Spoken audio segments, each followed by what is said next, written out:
Se você pegar a tua linguagem de programação favorita agora e somar os números 0.1 mais 0.7, você vai ver que o resultado não vai dar 0.8. E a mesma coisa vai acontecer se você tentar somar 0.1 mais 0.2 ou subtrair 0.3 de 0.2 e por aí vai. E isso em sistemas financeiros que lidam com dinheiro ou que precisam lidar com valores muito precisos pode ser extremamente perigoso. E no vídeo de hoje eu vou te explicar por que isso acontece e como que você resolve esse problema. Fala pessoal, Renato Augusto aqui de novo e dessa vez para falar sobre o problema de você utilizar o tipo float para representar valores monetários ou números que precisam de muita precisão no teu sistema. Muita gente acredita que pelo fato do float ter sido feito para lidar com números quebrados, ele é o tipo certo para representar dinheiro. Afinal, se dinheiro tem vírgula, então faz sentido utilizar o tipo que aceita casas decimais e é aí que mora o perigo. Então, para início de conversa e para você entender o problema, se a gente pegar, por exemplo, o JavaScript e lançar um console log somando 0.1 com 0.7, você vai ver que o resultado não vai ser 0.8, e sim 0.79 seguido de um monte de outros 9. E a mesma coisa vai acontecer se você tentar somar 0.1 com 0.2, que vai dar 0.3 e depois de 17 casas decimais vai aparecer o número 4. E isso significa que esse número é completamente diferente de 0.3 exato. E isso não é um problema do JavaScript em específico, isso vai acontecer com qualquer linguagem de programação, como Python, Java, PHP, C#,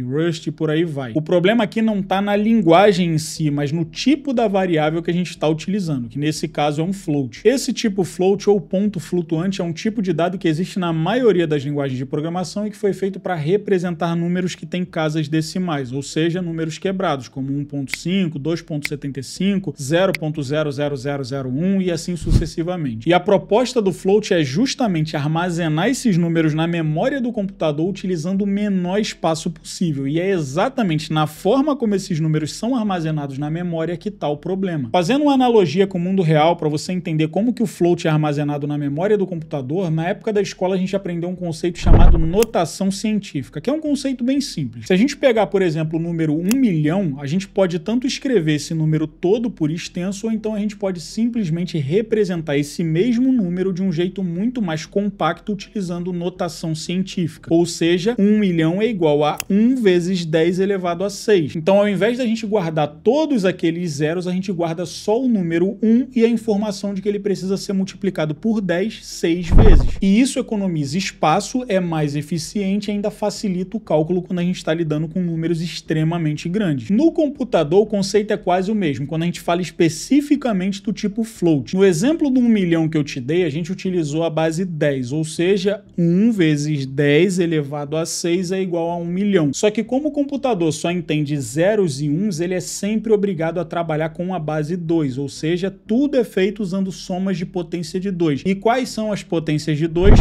1, 2, 4, 8, 16, 32, 64, 128 e assim por diante. E para alguns números, essa matemática se encaixa perfeitamente nesse esquema. Por exemplo, se a gente pegar o 0.5 é igual a 1 dividido por 2. E como 2 é potência de 2, então o computador consegue representar o 0.5 em binário tranquilamente, sem problema nenhum. Só que alguns números decimais que a gente escreve no nosso dia a dia simplesmente não tem representação exata em binário usando a base 2. E um exemplo disso é o 0.1, porque 0.1 é igual a 1 dividido por 10. Só que 10 não é potência de 2, lembra? 1, 2, 4, 8, 16, 32 e assim por diante. E é por isso que o computador não consegue representar esse número de forma exata usando apenas potências de 2. E aí quando ele tenta fazer isso, o que acontece é que o número se transforma numa sequência infinita de zeros e uns que nunca fecha. E para você entender isso, pensa no número 1 dividido por 3. O resultado dessa conta vai dar 0,333 e esse 3 vai ficar se repetindo infinitamente. E isso é o que a gente chama de dízima periódica, ou seja, quando a parte decimal do número tem uma sequência que nunca termina. Agora imagina que você precisa escrever esse número infinito num papel. E aí você vai pegar a folha e começa a escrever. Vai chegar um momento que a folha vai acabar e você vai precisar cortar esse número em algum lugar. E é exatamente isso que acontece com o computador. Quando ele tenta representar o 0.1, ele se depara com uma dízima periódica, ou seja, um número infinito mais ou menos assim. E essa sequência de zeros e uns se repete infinitamente. E como ele não pode armazenar um número infinito na memória, ele faz o quê? Ele corta em algum lugar. E quando ele corta, ele arredonda esse resultado. E é nesse arredondamento que mora o problema, porque o computador não guardou exatamente o número número que você escreveu no código. Ele guardou um número muito próximo, mas que não é o número exato que você escreveu. Então é por isso que quando você faz uma conta simples como 0.1 mais 0.7, ao invés de dar 0.8, o computador te devolve algo como 0.79. E aí você deve estar se perguntando, Renato, mas porra, é uma diferença pequenininha, qual que é o problema de eu usar float no dia a dia? E a resposta para isso é bem simples. Se você está lidando com cálculos onde uma pequena margem de erro não faz diferença, como por exemplo, sei lá, tu está trabalhando calculando a distância entre cidades, ou então, a temperatura ambiente, ou você trabalha com desenvolvimento mobile ali e está precisando pegar o nível de bateria do dispositivo, nesses casos o float é perfeito, porque ele é leve, rápido e economiza memória. Agora, se você está lidando com coisas que exigem precisão absoluta, como cálculos financeiros, valores monetários ou até sistema de engenharia, onde 1 milímetro pode significar a diferença entre uma ponte segura e uma ponte caindo, aí a história muda de figura. Nesses casos, qualquer errinho besta de arredondamento pode gerar um prejuízo ou até um desastre. E foi exatamente isso que aconteceu durante a Guerra do Golfo em 1991, onde os Estados Unidos tinham um sistema antimísseis chamado Patriota, que era responsável por interceptar os mísseis lançados contra as tropas americanas. Esse sistema ele precisava calcular com altíssima precisão a posição e a trajetória dos mísseis inimigos com base no tempo em que o radar detectava o movimento. Só que tinha um detalhe aí. O tempo de operação desse sistema era medido em tiques e não em segundos, e cada tique representava 0,1 segundo. E lembra que eu te falei agora há pouco que o 0.1 não tem representação exata em binário? Pois é. No código, esse 0.1 estava sendo armazenado como um float e não como um número exato, e foi aí que o problema apareceu. A cada tique, uma pequena imprecisão ia se acumulando no sistema por conta dessa representação errada do 0.1. E parece bobeira, só que o Patriota ficou ligado por mais de 100 horas seguidas sem ser reiniciado. E aí esse erro minúsculo foi crescendo segundo após segundo, tique após tique, até o momento em que o desvio acumulado na contagem do tempo chegou a 0,34 segundos. E 0,34 segundos parece muito pouco, só que os mísseis inimigos da época viajavam numa velocidade de 1.700 metros por segundo. E isso significa que em 0,34 segundos o míssil percorreu 578 metros. E com isso o sistema acabou calculando a posição errada do míssil por mais de meio quilômetro. E o resultado disso foi que o míssil não foi interceptado, atingiu um alojamento de soldados americanos e resultou em 28 baixas e mais de 100 feridos. Tudo por causa de um errinho besta de arredondamento que foi se acumulando no cálculo do tempo. Agora que você já entendeu os problemas do float e por que você não deveria utilizar ele em sistemas que exigem precisão, vamos entender agora como que a gente consegue resolver esse problema, começando pelos sistemas financeiros, onde você vai precisar representar dinheiro no teu código. A primeira forma de resolver esse problema, e a mais simples de todas, é você não trabalhar com os valores em reais, com casas decimais, mas sim com centavos, utilizando o tipo inteiro ao invés do float. Então, se o teu produto lá no teu sistema custa R$10,99, você vai armazenar uma variável do tipo inteiro com o valor de 1.099, ou seja, 1.099 centavos, que é igual a R$10,99. Basta multiplicar o valor em reais por 100 ou remover a vírgula que você descobre o valor em centavos. E por que isso resolve o problema? Porque agora você está lidando com números inteiros e o computador armazena os inteiros de maneira diferente dos números quebrados, ou seja, os números do tipo float. Os números inteiros são armazenados diretamente em binário, bit por bit. Não tem notação científica, não tem dízima periódica, não tem aproximação.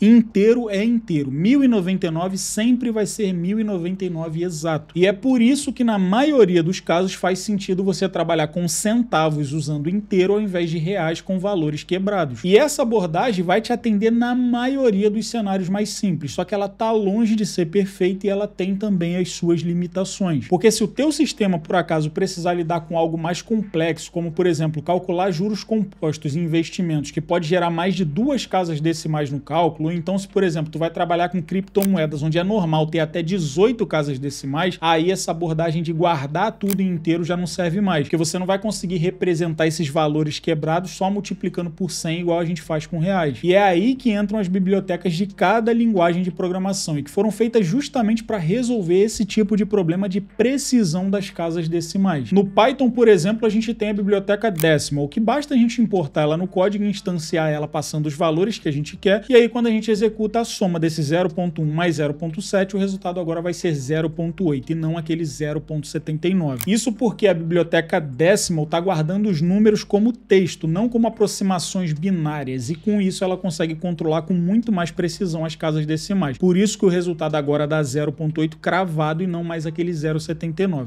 E calma que eu já vou te explicar como que essas bibliotecas funcionam por baixo dos panos. Olhando agora para o Java, a gente tem o Big Decimal, que funciona exatamente do mesmo jeito. Basta a gente importar e usar. E quando a gente somar 0.1 com 0.2, o resultado agora vai ser 0.3 cravado. No JavaScript a gente tem algumas opções, como o BigJS, o Decimal.js e até o BigNumber.js. Só que aqui cabe um ponto de atenção. Cada lib dessa tem uma aplicação muito específica, então cabe a você dar uma pesquisada depois na função de cada uma delas. Fora essas linguagens que eu te mostrei, todas as outras linguagens vão ter suas próprias bibliotecas ou extensões para lidar com valores monetários ou valores decimais e por aí vai. Agora, se você está curioso para saber como que essas bibliotecas funcionam por baixo dos panos, o que elas fazem é mais ou menos assim. Elas pegam o número que você digitou lá, aquele número quebrado com as casas decimais, e armazena ele como texto, ou seja, como string, ou até como um array de dígitos individuais. E aí, quando você manda ela fazer a soma, ela pega os dígitos e calcula um a um na mão, igual a gente fazia na época da escola, somando coluna por coluna, tudo na raça. E é por isso que elas conseguem manter a precisão até mesmo em conta que tenha 10, 15, 18 casas decimais. O resultado sempre vai ser exato. Agora, tem um ponto importante aqui, antes de você sair por aí que nem um doido querendo aplicar essas bibliotecas em tudo quanto é lugar. Essas soluções que garantem precisão absoluta não são mágicas, elas funcionam muito bem, mas tem um preço a se pagar por elas. Elas são muito mais lentas e consomem muito mais memórias do que o bom e velho float. E isso acontece justamente porque essas bibliotecas precisam fazer o cálculo na unha, dígito por dígito, na base da força bruta, igual a gente fazia na época da escola. E é por isso que você não vai querer usar uma biblioteca dessa em todo o cálculo do teu sistema, principalmente onde não faz sentido exigir toda essa precisão. Porque no final das contas, escolher entre usar float inteiro ou uma biblioteca dessas não é sobre qual é a melhor solução, é sobre qual é a ferramenta certa para resolver o problema certo. Se você está fazendo o cálculo de temperatura, tempo de execução de função ou qualquer coisa pequena que a margem de erro não vai fazer tanta diferença, o float continua sendo a melhor opção, porque ele é leve, rápido e consome muito pouca memória. Agora, se o assunto é dinheiro, juros compostos, criptomoedas, cálculos financeiros ou qualquer cenário onde 1 centavo faz toda a diferença e pode dar problema, aí sim vale a pena você pagar esse preço em performance para garantir a precisão. No final das contas, programação é isso, escolher a ferramenta certa para cada situação, porque você pode até usar uma chave de fenda para bater um prego na parede, pode até funcionar, mas eu garanto que não é a solução mais inteligente. Bom, e se esse vídeo te ajudou de alguma forma e você conseguiu de fato aprender os problemas gerados pelo tipo float, o problema das casas decimais e como que o computador trabalha com tudo isso, eu te convido a se tornar um membro oficial aqui do canal com valor extremamente irrisório. Você consegue contribuir com o canal e apoia a criação desses conteúdos exclusivaços que eu trago para você semanalmente. Vou deixar também na descrição o link de alguns conteúdos que com toda certeza vão te ajudar nessa busca pelo código de alta qualidade. Se ficou qualquer dúvida, deixa nos comentários abaixo que eu prometo que eu tiro um tempo para te responder.